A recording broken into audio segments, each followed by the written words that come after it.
ഒന്ന് പരിശോധിക്കണം. അദ്ദേഹം ബനാറസ് ഹിന്ദു സർവകലാശാലയിൽ സുവോളജിയുടെ പ്രൊഫസറായിരുന്നു. മറൈൻ ബയോളജിയിൽ PhD വിദ്യാർത്ഥിയായിരുന്ന കാലത്ത് ഇടയ്ക്ക് വെച്ച് അദ്ദേഹം നിർത്തിയിട്ടാണ് തിരിച്ചുപോയി അദ്ദേഹം RSS പ്രവർത്തനത്തിലേക്ക് തിരിച്ചു പോകുന്നത്, വീണ്ടും സജീവമായിട്ട് പോകുന്നത്. അതുകൊണ്ട് ഗുരുജി ഗോൾവാൾക്കർ എന്ത് അയോഗ്യതയുടെ അടിസ്ഥാനത്തിലാണ് അദ്ദേഹത്തിന്റെ പേരിടാൻ പാടില്ല എന്ന് പറയുന്നത് എന്ന് മനസ്സിലാവുന്നില്ല. അങ്ങനെയാണെങ്കിൽ രാജ്യദ്രോഹ പ്രവർത്തനത്തിന് ജയിലിൽ കിടന്ന കമ്മ്യൂണിസ്റ്റുകാരുടെ ആരുടെയും പേര് ഈ സംസ്ഥാനത്ത് ഒരു സ്ഥാപനത്തിൽ ഇടാൻ പാടില്ല. 1947 ഇന്ത്യക്ക് സ്വാതന്ത്ര്യം കിട്ടിയപ്പോ ആ സ്വാതന്ത്ര്യം യഥാർത്ഥ സ്വാതന്ത്ര്യമല്ല എന്ന് പറഞ്ഞ് ഈ രാജ്യം മുഴുവൻ പ്രവർത്തിച്ച പ്രചരണം നടത്തിയ കമ്മ്യൂണിസ്റ്റുകാര് അന്ന് സ്വതന്ത്ര ഇന്ത്യയിൽ ജയിലിൽ കിടന്നിട്ടുണ്ട്. 1962 ജയിലിൽ കിടന്നിട്ടുണ്ട്. പാകിസ്ഥാൻ വാദത്തെ അനുകൂലിച്ച ആളുകളാണ് അന്നത്തെ കമ്മ്യൂണിസ്റ്റുകാർ.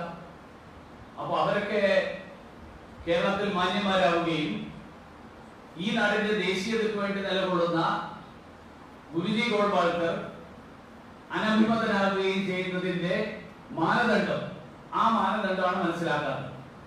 ഇന്നൊരാൾ എനിക്കൊരു കാര്യം അയച്ചു തന്നത്, നമ്മുടെ പെരിന്തൽമണ്ണയിൽ ഒരു കോളേജ് ഉണ്ട്, പൂക്കോയ തങ്ങൾ സ്മാരക കോളേജ് എന്നാണ്, ഗവൺമെന്റ് കോളേജിന്റെ പേരാണ്. ആരാ പൂക്കോയ തങ്ങൾ? പൂക്കോയ തങ്ങളുടെ ആകെയുള്ള വിശേഷണം കേരളത്തിൽ മുസ്ലിം ലീഗിന്റെ പ്രസിഡന്റ് ആയിരുന്നു എന്നുള്ളതാണ്. അദ്ദേഹം ഒരു MLA പോലും ആയിരുന്നില്ല, അദ്ദേഹം ഒരു പഞ്ചായത്ത് മെമ്പർ പോലും ആയിരുന്നില്ല. അപ്പൊ മുസ്ലിം ലീഗിന്റെ പ്രസിഡന്റ് പേരിട്ടതിന്റെ പേരിൽ സർക്കാർ കോളേജ് സ്ഥാപിക്കാൻ കോൺഗ്രസുകാർക്ക് ബുദ്ധിമുട്ടില്ല. പക്ഷേ ദേശീയവാദിയായ ഗുരുജി ഗോൾവാൾക്കറുടെ പേര് ഒരു സ്ഥാപനത്തിനിടുമ്പോ കോൺഗ്രസുകാർക്ക് വലിയ ബുദ്ധിമുട്ടാണ്.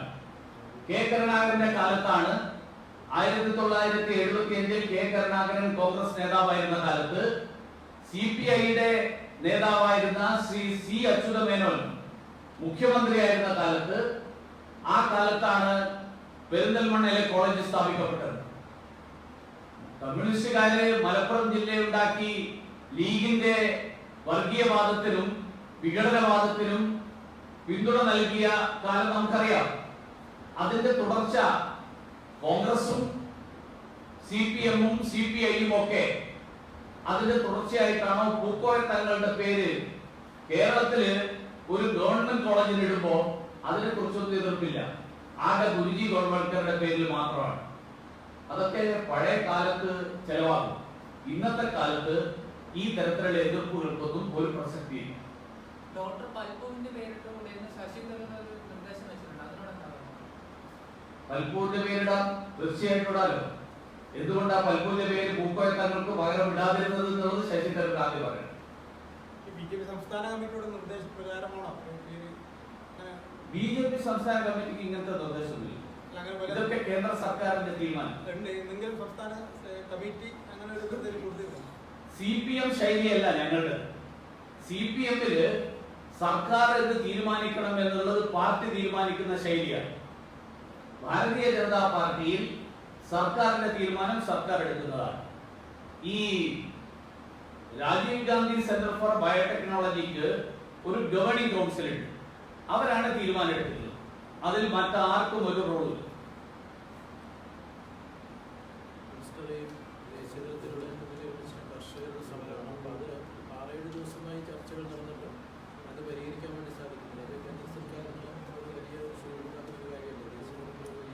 കേന്ദ്ര സർക്കാർ ഈ സമരത്തിനോട് കാണിക്കുന്ന സമീപനം വളരെ വ്യക്തമാണ്.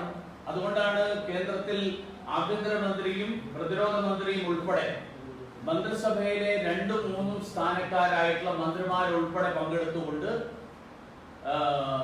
കർഷകരുടെ പ്രശ്നങ്ങൾ, ആ പ്രശ്നങ്ങൾക്ക് സമാധാനം കണ്ടെത്താൻ വേണ്ടിയിട്ടുള്ള ശ്രമം നടത്താൻ എനിക്ക് മനസ്സിലാക്കുന്നു. കാരണം ഞാൻ കേരളത്തിലെ മാധ്യമ പ്രവർത്തകരോട് പലരോടും എന്താണ് ഇതിലെ പ്രശ്നം, ഈ ബില്ലിലെ പ്രശ്നം എന്ന് പറഞ്ഞാല്, ബില്ല് ഇപ്പൊ പുതുതായിട്ട് കൊണ്ടുവന്നിരിക്കുന്ന ബില്ല് കേരളത്തിൽ നിലവിലുള്ള സാഹചര്യം, ആ സാഹചര്യം രാജ്യവ്യാപകമാക്കുന്നതിന് രീതിയിലുള്ള ബില്ലാണ്. ആ ബില്ലിനെ എതിർക്കുന്ന എന്തിനാ എനിക്കറിയില്ല. അതിൽ ഏതാ പ്രശ്നം? അത് ഗവൺമെന്റ് അതാണ്. ഗവൺമെന്റ് ചർച്ച ചെയ്യുന്നു, തുടർന്ന് വീണ്ടും ചർച്ച ചെയ്യാമെന്ന്, ബുധനാഴ്ച വീണ്ടും ചർച്ച ചെയ്യാമെന്ന് കർഷക സംഘടനകളും സർക്കാരും തീരുമാനിച്ചിട്ടുണ്ടെന്നാണ് ഞാൻ ഇന്ന് പത്രങ്ങളിൽ വായിച്ചത്. കർഷകരെ ആരെങ്കിലും ബോധപൂർവം ഇങ്ങനെ സമരത്തിലേക്ക് തള്ളിവിടുന്നു അല്ലെങ്കിൽ ബാക്കിമായ അല്ല, ഞാൻ അതിനെ കുറിച്ചൊക്കെ പറയേണ്ടതൊക്കെ നമ്മുടെ ചർച്ചയിൽ നേരിട്ട് പങ്കെടുത്ത ആളുകൾ ഇന്നലെയൊക്കെ പറഞ്ഞു. ഞാൻ അതിൽ കൂടുതൽ ഞാൻ ഇന്നലെ അവിടെ ഇല്ലായിരുന്നു. അതുകൊണ്ട് ഞാൻ ഇന്നലെ ഖാലിസ്ഥാൻ ഭാഗത്ത് ചിലത് ഉയർത്തുന്നുണ്ടല്ലോ ഹരിയാനയിലെ ഉണ്ടോ? BJP നേതാക്കൾ ഉൾപ്പെടെ. അല്ല, BJP നേതാക്കൾ ഖാലിസ്ഥാൻ പിന്തുണയുള്ളവരുണ്ട് ഉണ്ടെന്നാണ് ഈ കർഷക അല്ല അങ്ങനെ ഉണ്ടെന്ന് ഞാനും ഇന്നത്തെ ചില പടങ്ങളൊക്കെ കണ്ടു. നിങ്ങളും കണ്ടിട്ടുണ്ടാവും. അതിന്റെ കൂടുതൽ ഡീറ്റെയിൽസ് ഞാൻ ഇന്നലെ ഡൽഹിയിൽ ഇല്ലായിരുന്നുകൊണ്ട് എനിക്കറിയാം. ഇതിനകത്ത് ഈ വിദേശ രാജ്യങ്ങളിൽ ചില കാനഡ പോലുള്ള രാജ്യങ്ങൾ ഇതിനോട് കർഷക സമരത്തിനോട് അനുഭവം പ്രകടിപ്പിച്ചുകൊണ്ട് പ്രസ്ഥാനം നടത്തുമ്പോൾ അതിനോട് അല്ല, അത് നമ്മള് വിദേശകാര്യ വകുപ്പ് അതിന്റെ പ്രതികരണം വായിച്ചില്ലേ? ഞങ്ങൾ പ്രതികരിച്ചിട്ടുണ്ട്. ആ പ്രതികരണത്തിന് ശേഷവും ജസ്റ്റിൻ ട്രൂഡോ അതിൽ തന്നെ ഉറച്ചു നിൽക്കുന്നു എന്ന് ഇന്നലെ പറയുകയുണ്ട്. അപ്പൊ അടുത്ത പ്രതികരണം വരും. അവരുടെ വീണ്ടും പ്രതികരിച്ചിട്ടുണ്ടെങ്കിൽ നമ്മുടെ അടുത്ത പ്രതികരണം വരും. ഈ കർഷക സമരം ശ്രീ മോദി സർക്കാരിന്റെ ഒരു ഇമേജിനെ ലോകത്താകെ പുറത്തുണ്ടാക്കിയിട്ടുണ്ടെന്നാണോ വിദേശ രാജ്യങ്ങളിലെ UN സെക്രട്ടറിയുടെ വക്താവ് കൂടി ഇന്നലെ പ്രതികരിച്ചു? അങ്ങനെ വലിയ തോതിൽ പേടിക്കണ്ട. അതൊക്കെ കൈകാര്യം ചെയ്യാനുള്ള ശേഷി കേന്ദ്ര സർക്കാരിനും നമ്മുടെ വിദേശകാര്യ വകുപ്പിനുണ്ട്. ഇതിനകത്ത് ഒരു പ്രത്യേക പാർലമെന്റ് സമ്മേളനം ചേരാനുള്ള എന്തെങ്കിലും സാഹചര്യം ഉണ്ടോ? ഈ ഇതൊക്കെ നിലവിലെ പ്രധാനമന്ത്രി തീരുമാനിക്കേണ്ട വിഷയം. മറ്റൊരു വിഷയമുണ്ട്. നമ്മുടെ പെട്രോളിയം ഉൽപ്പന്നങ്ങളുടെ വില ദിവസങ്ങൾക്ക് കഴിയുന്നതോറും കൂടിക്കൂടി വരികയാണ്. ഈ ഒരു ഘട്ടത്തിൽ ഒരുപാട് കൂടി കഴിഞ്ഞു. ₹2 പെട്രോളിനും ഡീസലിനും കൂടിയിരിക്കുന്നത്. അതിനകത്ത് ഇത്തരത്തിലുള്ള ഇടപെടൽ എന്തുകൊണ്ടായില്ലാത്തത്? വില നിയന്ത്രിക്കുന്ന കാര്യത്തിലാണ്. എങ്ങനെയാണ് വില നിയന്ത്രിക്കുന്ന കാര്യത്തിനകത്ത് അല്ല, വില നിയന്ത്രിക്കാനുള്ള അധികാരം കേന്ദ്ര സർക്കാരിന് ഇല്ലല്ലോ. അത് പക്ഷേ തെരഞ്ഞെടുപ്പിന്റെ സമയത്ത് കൃത്യമായിട്ട് ഇത് നിയന്ത്രിക്കപ്പെടുന്നുണ്ട്. ഓരോ സംസ്ഥാന തെരഞ്ഞെടുപ്പാണെങ്കിൽ കേന്ദ്ര സർക്കാർ ഒരു ഘട്ടത്തിലും ഇടപെട്ടിട്ടില്ല. കേന്ദ്ര സർക്കാരിനല്ല, എന്തായാലും ആ സമയങ്ങളിലൊന്നും ഒരു സ്ഥലങ്ങളിലും വില കൂടുന്നില്ല. അല്ല, അത് അന്താരാഷ്ട്ര മാർക്കറ്റിലുള്ള വില, നമ്മുടെ പെട്രോളിന്റെ ലഭ്യത, നമ്മളും അന്താരാഷ്ട്ര പെട്രോളിയം ഏജൻസികൾ തമ്മിലുള്ള കരാറുകൾ, ഇങ്ങനെയുള്ള പല ഘടകങ്ങളുടെ അടിസ്ഥാനത്തിലാണ് വില നിർണ്ണയിക്കുന്നത്. അപ്പൊ അത് തെരഞ്ഞെടുപ്പ് അവിടുത്തെ അന്താരാഷ്ട്ര മാർക്കറ്റുമായിട്ട് അത് ബന്ധമില്ലല്ലോ. അത് ഒരുപക്ഷെ പെട്രോളിയം ഉൽപ്പന്നങ്ങൾക്ക് വില കുറവാണ്. അല്ല, അതുകൊണ്ടാണ് പറഞ്ഞത് അന്താരാഷ്ട്ര മാർക്കറ്റിലെ പെട്രോളിയം ഉൽപ്പന്നങ്ങളുടെ വിലയും പെട്രോളിന്റെ ലഭ്യതയും ഉൾപ്പെടെയുള്ള നിരവധി കാര്യങ്ങൾ. ഒരൊറ്റ ഘടകമല്ല ഞാൻ പറഞ്ഞത്. കരാറുകളുണ്ട്. നേരത്തെ അതായത് ഒരു കരാർ ഒപ്പിട്ട് കഴിഞ്ഞാൽ അത് ഒരു പ്രത്യേക കാലയളവിലേക്കുള്ള ഒരു കരാറാണ്. ഇന്നലെ വില കുറഞ്ഞു, ഇന്ന് നമ്മുടെ നാട്ടിൽ വില കുറയും, അങ്ങനെയല്ല. ഈ കരാറിനനുസരിച്ചിട്ടാണ് നമ്മൾ വാങ്ങുന്നത്. അപ്പൊ ഇതിന്റെയൊക്കെ അടിസ്ഥാനത്തിലാണ് വില നിർണ്ണയിക്കപ്പെടുന്നത്. അത് നിർണ്ണയിക്കുന്നതിനുള്ള ഒരു സംവിധാനം ഉണ്ടാക്കിയിട്ടുണ്ട്. അതിൽ കേന്ദ്ര സർക്കാരിന് പ്രത്യേകിച്ച് റോളില്ല. കേന്ദ്ര സർക്കാർ UPA സർക്കാരിന്റെ കാലത്ത് തന്നെ ഈ ഒരു സിറ്റുവേഷൻ വന്നിരുന്നു. അതെ, അന്ന് BJP ഉന്നയിച്ച കാരണം ഇത് സർക്കാർ ഇടപെട്ട് വില കുറയ്ക്കണമെന്നായിരുന്നു.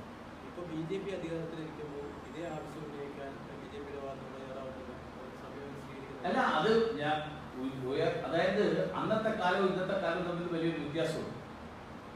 കോൺഗ്രസ് സർക്കാരിന്റെ കാലത്ത് ഈ പെട്രോളിയം കമ്പനികൾക്ക് ഉണ്ടാകുന്ന ലാഭം, ആ ലാഭം ഏതൊക്കെ വഴിയിലൂടെ പോയി എന്നുള്ളതിനെ കുറിച്ച് ധാരാളം ആരോപണങ്ങൾ ഉണ്ടായിരുന്നു.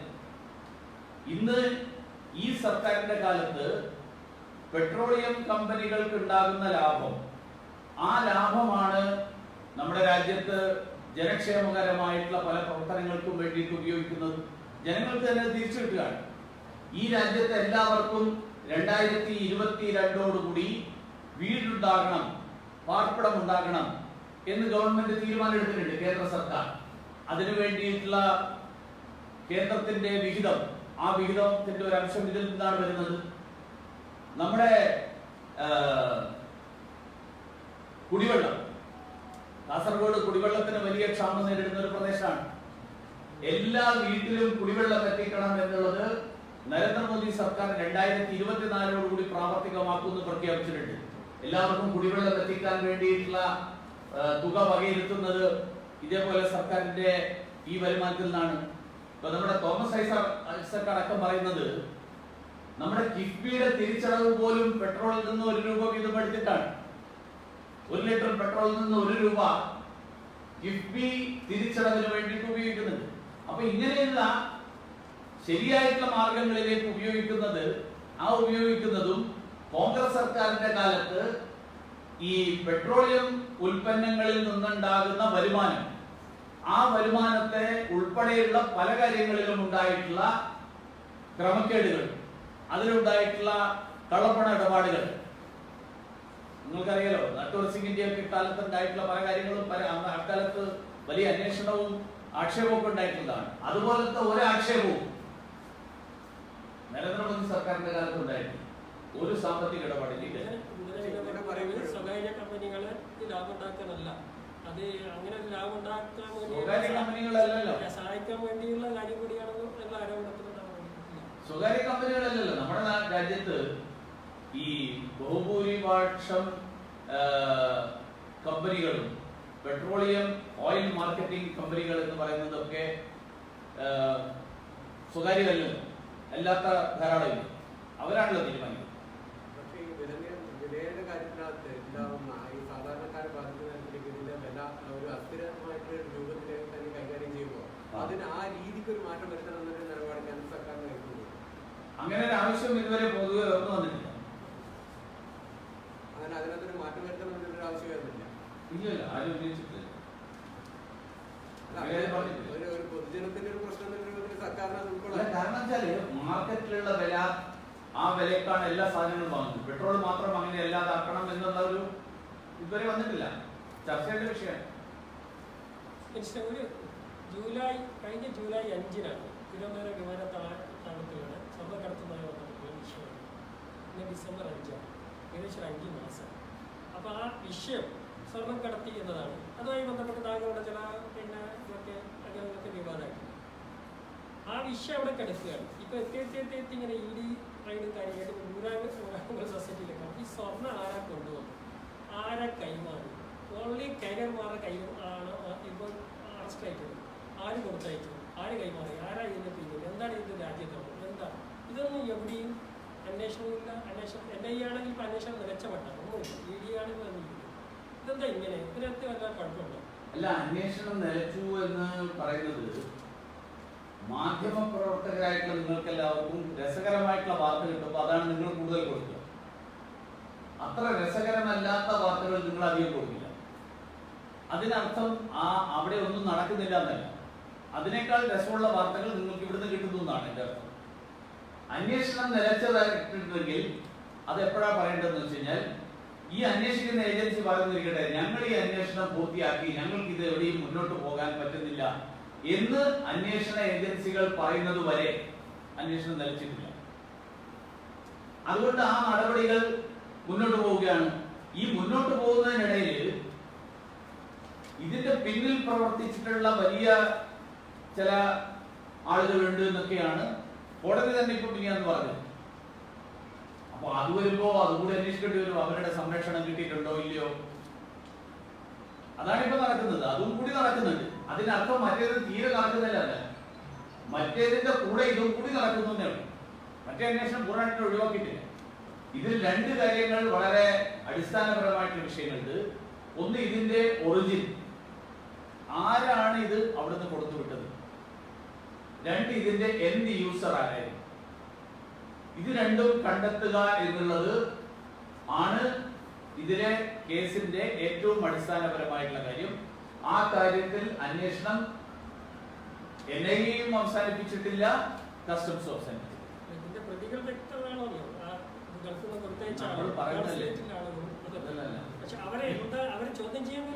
പ്രതികൾ വ്യക്തമാണ് എന്നുള്ളത് നമ്മളൊരു വിലയിരുത്തൽ നടത്തുന്നതാണല്ലോ. മാധ്യമങ്ങളിലൊക്കെ നമ്മൾ കിട്ടുന്ന വാർത്തകളുടെ അടിസ്ഥാനം എനിക്കറിയില്ല പ്രതികൾ വ്യക്തമാണ്. അപ്പൊ പ്രതികൾ വ്യക്തമാണെന്ന് അറിയുക, കോടതിയിൽ ഇന്ന ആളുകളാണ് അയച്ചത്, ഇന്ന ആളുകൾക്ക് വേണ്ടിയാണ് ഇത് ഉപയോഗിച്ചത് എന്ന് കൃത്യമായിട്ട്. കാരണം അന്വേഷണം നടന്നുകൊണ്ടിരിക്കുമ്പോ പല പുതിയ വിവരങ്ങൾ പുറത്തു വരിക. അപ്പൊ അതനുസരിച്ച് ഈ അഡീഷണൽ കുറ്റപത്രം അടക്കം കോടതിയിൽ സമർപ്പിക്കപ്പെട്ടിട്ടുണ്ട്. അപ്പൊ അതേപോലെ ഈ കേസിൽ യഥാർത്ഥ പ്രതികളായിട്ടുള്ള ഇതിന്റെ തുടക്കം എവിടെ നിന്നാണ്, ആരിൽ നിന്നാണ്, അവസാനം എവിടെയാണ്, ഇത് തീർച്ചയായിട്ടും കണ്ടെത്തും എന്നുള്ള അതിനുള്ള കണ്ടെത്താനുള്ള ശേഷി നമ്മുടെ അന്വേഷണ ഏജൻസികളുണ്ട്. പിന്നെ ഇതൊന്നും 5 മാസം, ഇതിനു മുമ്പും ധാരാളം കേസുകൾ ഉണ്ടായിരുന്നു. ആ കേസുകളെല്ലാം 5 മാസം കൊണ്ട് കണ്ടെത്തിയിട്ട് അവസാനിപ്പിച്ചിട്ടില്ലല്ലോ. അപ്പൊ 5 മാസം ഒരു കേസ് അന്വേഷിക്കുന്ന കാര്യത്തിൽ വളരെ ചെറിയൊരു കാലയളവാണ്. അത് കുറച്ചുകൂടി സമയം എടുക്കുമായിരിക്കും, അതൊക്കെ സ്വാഭാവികമാണ്. അതുകൊണ്ടാണല്ലോ നമ്മുടെ കോഫെക്കോസ നിയമത്തിൽ 1 കൊല്ലം കസ്റ്റഡിയിൽ വെക്കുന്നതിന്റെ, തടങ്കലിൽ വെക്കുന്നതിന്റെ കാലയളവ് 1 കൊല്ലമാക്കിയിട്ട് വെച്ചിരിക്കുന്നതിന്റെ കാരണം എന്താ? അതിനൊരു ശാസ്ത്രീയമായിട്ടുള്ള മാനദണ്ഡം ഉണ്ടാവും. അതേപോലെ NIA-യുടെ കേസുകളിൽ 6 മാസം ജാമ്യം കൊടുക്കേണ്ട കാര്യമില്ല എന്നുള്ള വകുപ്പുകൾ വരാൻ കാരണവും ശാസ്ത്രീയമായിട്ടുള്ള മാനദണ്ഡങ്ങളാണ്. അപ്പൊ ഈ ശാസ്ത്രീയമായിട്ടുള്ള മാനദണ്ഡങ്ങളുടെ അടിസ്ഥാനത്തിലാണ് ഇതിന്റെ ഒരു കാലയളവ് നോക്കേണ്ടത്. ഉദാഹരണത്തിന് കസ്റ്റംസിന്റെ കേസിൽ സാധാരണ മറ്റു കേസുകളിൽ കുറ്റപത്രം 90 ദിവസത്തിനകം കുറ്റപത്രം സമർപ്പിച്ചില്ലെങ്കിൽ ജാമ്യം കൊടുക്കാനാണ്. കസ്റ്റംസിന്റെ കേസിൽ 90 ദിവസത്തിനകം കുറ്റപത്രം സമർപ്പിക്കാനേ പറ്റില്ലെന്നാണ് ആ കാര്യങ്ങൾ കൈകാര്യം ചെയ്യുന്ന നിയമവിദഗ്ധന്മാരായിട്ടുള്ള ആളുകളോട് ഞാൻ അന്വേഷിച്ചപ്പോൾ എനിക്ക് മനസ്സിലാക്കാൻ പറ്റും. അതുകൊണ്ട് അതിന് സമയം നമ്മുടെ ഗെയിൽ കേരളത്തിൽ കമ്മീഷൻ ചെയ്തു പൂർത്തിയായി. ഗെയിൽ അതുപോലെ തന്നെ ദേശീയപാത വികസനം കാസർഗോഡ് നിന്നാണ് നടന്നത്. ഇതൊക്കെ കേന്ദ്ര സർക്കാരിന്റെ നല്ല പിന്തുണയോടുകൂടി മുഖ്യമന്ത്രി ഇടപെട്ട് സംസ്ഥാന സർക്കാർ ഇടപെട്ട് തുടക്കം കുറിച്ചാണ്. ഇതുപോലെ ഒരുപാട് വികസന പദ്ധതികൾ വരുന്നുണ്ട്. എന്താണ് ഈ കാര്യങ്ങളിൽ സംസ്ഥാന സർക്കാരിനെ കുറിച്ചുള്ള താങ്കളുടെ തീർച്ചയായിട്ടും ഗെയിലിന്റെ കാര്യത്തിൽ, അതേപോലെ ദേശീയപാത വികസനത്തിന്റെ കാര്യത്തിൽ ചില സ്ഥലങ്ങളിലൊക്കെ ദേശീയപാത വികസനത്തിൽ പരാതികളുണ്ട്. ഇപ്പൊ നിങ്ങളുടെ ഈ കാസർഗോഡ് തന്നെ നമ്മുടെ പഴയ MP-യുടെ വീട് ഒഴിവാക്കിയെന്നോ അല്ലെങ്കിൽ അതിന്റെ അപ്പുറത്ത് പിന്നെ അദ്ദേഹത്തിന് താല്പര്യമുള്ള സ്ഥലം വീടുന്നല്ല അല്ലെ, അങ്ങനെയൊക്കെയുള്ള പരാതികൾ ഞാൻ കേട്ടിട്ടുണ്ട്. പിന്നെ അങ്ങനെ നീലേശ്വരത്തിന്റെ അടുത്താവട്ടെ, പള്ളിക്കര അങ്ങനെയൊക്കെയുള്ള ചില സ്ഥലങ്ങളിലൊക്കെ ഒഴിച്ചു കഴിഞ്ഞാൽ, അതേപോലെ നമ്മുടെ ഇവിടെ വളപട്ടണത്തിനടുത്ത് ഒരു പട്ടികജാതി കോളനി ഈ CPM-ന്റെ താല്പര്യമുള്ള ഒരു റിസോർട്ടിന് വേണ്ടിയിട്ട് അത് ഒഴിവാക്കിയിട്ട് പട്ടികജാതി കോളനിയിലൂടെ പിന്നെ പണിയാൻ വേണ്ടി സ്ഥലമെടുത്തു. ഇങ്ങനെയൊക്കെയുള്ള പരാതികൾ ഉണ്ടെങ്കിൽ പോലും ദേശീയപാത വികസനത്തിന്റെ കാര്യത്തിലും ഗെയിലിന്റെ കാര്യത്തിലും കേന്ദ്ര സർക്കാരിന് സംസ്ഥാന സർക്കാരിന്റെ ഭാഗത്തു നിന്നുള്ള പിന്തുണ നല്ല രീതിയിൽ കിട്ടി.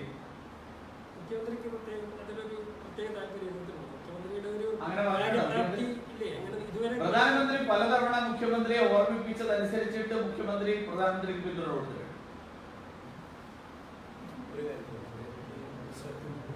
പലതവണ കാണാൻ പോയപ്പോ മുഖ്യമന്ത്രിയോട് പ്രധാനമന്ത്രി നേരിട്ട് തന്നെ ഓർമ്മിപ്പിച്ചിട്ടുള്ള ഒരു കേസാണ്. എനിക്ക് നേരിട്ട് അറിയാം. അദ്ദേഹം പരസ്യമായിട്ട് അടക്കം പ്രശ്നിച്ചു പ്രധാനമന്ത്രി. ഈ ലാവ്ലിൻ കേസ് കഴിഞ്ഞ UDF സർക്കാരിന്റെ കാലത്ത് CBI അന്വേഷണത്തിലിട്ട് അതിന്റെ അന്വേഷണം വിചാരണ കോടതിയും ഹൈക്കോടതിയും കഴിഞ്ഞ് സുപ്രീം കോടതിയും ഒരു ഘട്ടത്തിൽ തന്ന ഒരു കേസ് ഇപ്പോഴും അതിലെ CBI പറയുന്നത് തെളിവുകൾ ശേഖരിക്കാനുണ്ട്. ഇതൊരു രാഷ്ട്രീയ നീക്കത്തിന്റെ ഭാഗമാണ്. അടുത്ത നിയമസഭാ തെരഞ്ഞെടുപ്പ് വരെ തെളിവ് ശേഖരണം പോയി അവസാനം ആ കേസിൽ നിലവിൽ ഉണ്ടാക്കുക എന്നതാണ്. ഇത്രയും വൈകാൻ കാരണമുണ്ട്. 5-6 വർഷമല്ല. അങ്ങനെ എനിക്ക് തോന്നുന്നു. അങ്ങനെ ഉണ്ടെങ്കിൽ പിന്നെ ഈ കേസ് രാഷ്ട്രീയ നീക്കാണെന്ന് മുഖ്യമന്ത്രി പറഞ്ഞാൽ അർത്ഥമില്ല. ഇപ്പൊ നടക്കുന്ന അന്വേഷണം അപ്പൊ ഒരു കേസിൽ രാഷ്ട്രീയമായിട്ട് കേന്ദ്ര സർക്കാർ കുഴപ്പമുണ്ടാക്കാൻ ശ്രമിക്കുന്നു, വേറൊരു കേസിൽ രാഷ്ട്രീയമായിട്ട് ധാരണയുണ്ടാക്കുന്നു. അങ്ങനെ നടക്കുന്നു. അതിന് കാരണങ്ങളുണ്ടാവും. ഞാൻ അതിന്റെ ഡീറ്റെയിൽ ആയിട്ട് അന്വേഷിച്ചിട്ടില്ല. കാരണം ഈ ഒരു ദിവസം ഒരാൾക്ക് ജലദോഷം വന്നതുകൊണ്ട് മാറ്റിവെച്ചു, വേറൊരു ദിവസം ജഡ്ജിക്ക് മകന്റെ കല്യാണം വന്നതുകൊണ്ട് മാറ്റിവെച്ചു. ഇതെല്ലാം ഒരേപോലെ കണക്കാക്കാൻ പറ്റില്ല. അല്ല, അതേപോലെ എന്തൊക്കെ കാരണങ്ങളാണ് ഇതെല്ലാം ഒരേ കാരണം കൊണ്ടാണ് സംഭവിക്കുന്നത് എന്നുള്ളത് നമ്മൾ തെറ്റിദ്ധരിക്കേണ്ട കാര്യമില്ല. ഇത് ഓരോ ദിവസം എന്ത് കാരണത്താൽ മാറ്റിവെച്ചു എന്നുള്ള വിശദാംശങ്ങൾ അന്വേഷിച്ചാലേ എനിക്കത് പറയാൻ പറ്റുള്ളൂ. എനിക്കത് അറിയാത്തതുകൊണ്ട് ഞാൻ പറയാം. തെളിവുകൾ ശേഖരിച്ചുകൊണ്ടിരിക്കുന്നു എന്ന് ഞാനത് അവരുടെ കൃത്യമായിട്ട്, അതായത് കോടതിയിൽ കൊടുത്തിരിക്കുന്ന സ്റ്റേറ്റ്മെന്റിൽ എന്താ പറഞ്ഞിരിക്കുന്നത് എന്നുള്ളതിന്റെ അടിസ്ഥാനത്തിലാണല്ലോ നമ്മൾ പറയുന്നത്. പലപ്പോഴും സംഭവിക്കുന്നത് വെച്ച് കഴിഞ്ഞാല് നമ്മുടെ ഈ പിന്നെ കോടതികളിൽ ജഡ്ജിമാര് നടത്തുന്ന ഒരു പരാമർശമൊക്കെ ഉണ്ടാവും. ആ പരാമർശം ഏതെങ്കിലും ഒരു വക്കീൽ കേട്ടിട്ട് മാധ്യമപ്രവർത്തകരോട് പറയും. കാരണം ഇപ്പോ ഈ ഓൺലൈൻ ഇതില് ലിമിറ്റഡ് ആൾക്കാർക്ക് മാത്രമേ അതിൽ എൻട്രി ചെയ്യാൻ പറ്റുള്ളൂ. അതുകൊണ്ട് പല മാധ്യമപ്രവർത്തകർക്കും എൻട്രി ചെയ്യാൻ പറ്റാറില്ല. ഇപ്പൊ കോഴിക്കോട് നമ്മുടെ എറണാകുളത്ത് ഹൈക്കോടതിയുടെ കാര്യത്തിൽ പല ആൾക്കാരും എന്നോട് പറയുന്നുണ്ട്. കാരണം മാധ്യമ പ്രവർത്തകർക്ക് എൻട്രി ചെയ്യാൻ പറ്റാറില്ല. അപ്പൊ അതിനകത്തുള്ള ഏതെങ്കിലും ഒരു വക്കീൽ പറയും എന്താ ഇന്ന് നടന്നത്, ഇങ്ങനെയാണ് നടന്നത്. അപ്പൊ അത് പൂർണ്ണമായിട്ട് അതിന്റെ അടിസ്ഥാനത്തിൽ നമ്മളൊരു കമന്റ് പറയുന്നത് ശരിയല്ല. അതുകൊണ്ട് ഞാൻ അതിന്റെ വിശദാംശങ്ങൾ നോക്കിയാലേ എനിക്ക് പറയാം. അതായത് ഈ വിചാരധാരയെ പറയുന്നുണ്ടല്ലോ, ക്രൈസ്തവ ആന്തരിക ഭീഷണിയാണെന്ന് പറഞ്ഞ വ്യക്തിയാണല്ലോ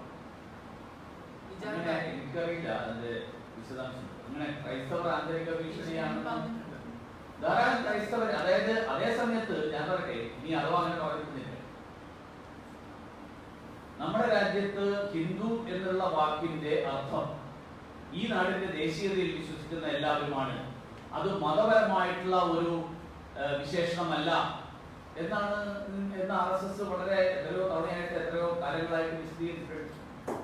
അപ്പൊ ഇത് മതപരമല്ല.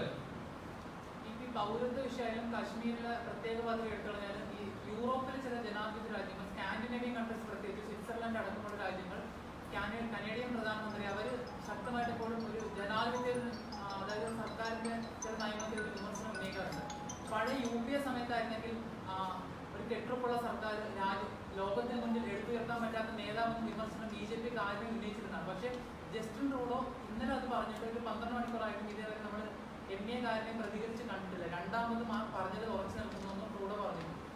പ്രതികരിക്കേണ്ടത് എല്ലായ്പ്പോഴും ഉടനെ പ്രതികരിക്കേണ്ട ആവശ്യമില്ല. പ്രതികരിക്കുന്നതിന് പല രീതികൾ, അത് നയതന്ത്ര തലത്തിൽ കൈകാര്യം ചെയ്യുന്ന ഒരു വിഷയം. അതുകൊണ്ട് അതിൽ കൂടുതൽ ഇപ്പൊ ഞാൻ അതിനെക്കുറിച്ച് പറയുന്നു. ഇതിനകത്ത് ഇത്തവണത്തെ ഈ തദ്ദേശ തെരഞ്ഞെടുപ്പിൽ BJP വലിയ മുന്നേറ്റമുണ്ടാക്കുമെന്ന് താങ്കളും പറഞ്ഞു.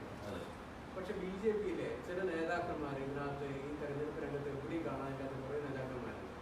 വിഭാഗമെന്നൊന്നും പറഞ്ഞില്ല, കുറച്ച് നേതാക്കന്മാരെ കാണാനില്ല. ഇപ്പൊ ശോഭാ സുരേന്ദ്രൻ എന്ന് പറയുന്ന വനിതാ നേതാവ്, കേരളത്തിലെ ഏറ്റവും BJPയുടെ വനിതാ നേതൃത്വത്തിലെ ഏറ്റവും ഇതായിട്ടുള്ള മുഖാൻ. പക്ഷെ അവർ ഈ തെരഞ്ഞെടുപ്പ് രംഗത്ത് കണ്ടതേയില്ല. മറ്റു ചില ആൾക്കാർ അവരുടെ പ്രദേശത്തൊക്കെ ഉണ്ടാവും, നിങ്ങൾ കാണപ്പെടും. ഒരു പ്രദേശത്ത് മാത്രം ഒതുങ്ങേണ്ട ഒരു ക്യാരക്ടർ ആയിരുന്നല്ലോ അവർ. ഇപ്പൊ പാർട്ടിയായിരുന്നു. ഇപ്പൊ ഞാൻ തന്നെ പല ജില്ലയിലും ഞാൻ ഇന്നെന്താ വന്നത് നിങ്ങൾ ചോദിച്ചാൽ എങ്ങനെ, നിങ്ങളെന്താ നേരത്തെ വരാതിരുന്നത് ചോദിക്കുന്ന പോലെയാണ്. അപ്പൊ അതൊക്കെ ഓരോ പാർട്ടി തീരുമാനിക്കുന്നതാണല്ലോ. ആരൊക്കെ എവിടെയൊക്കെ പ്രചരണത്തിൽ ഇറങ്ങണം, എത്രാം തീയതി പോകണം, അതൊന്നും നമുക്കിപ്പോ തീരുമാനിക്കാൻ പറ്റില്ല. അങ്ങനത്തെ പ്രശ്നങ്ങളൊന്നും അതിൽ പരിഗണിക്കണ്ട. BJP പ്രശ്നങ്ങളൊന്നുമില്ല. സുരേന്ദ്രജി പ്രസിഡന്റ് പറഞ്ഞു കുറെ സ്ഥാനങ്ങൾ ഒഴിച്ചെടുക്കുന്നുണ്ട്, കുറെ കോൺഗ്രസ് കുറെ ആൾക്കാർ വരാനുണ്ട്, അവർക്ക് വേണ്ടി വെച്ചിട്ടിരിക്കുകയാണെന്നുള്ളൊരു കമന്റ് കേട്ട് പറഞ്ഞു. ശരിയാണോ? സംഘടനാപരമായിട്ടുള്ള കാര്യമാണ് അത്. ഞാനില്ലല്ലോ അഭിപ്രായം. അദ്ദേഹം സ്ഥാനം കൊടുക്കാൻ പറ്റിയിട്ടില്ല. അല്ല, അതെനിക്കറിയില്ല, ഞാൻ അത് കേട്ടിട്ടില്ല അദ്ദേഹം അങ്ങനെ പറഞ്ഞത്.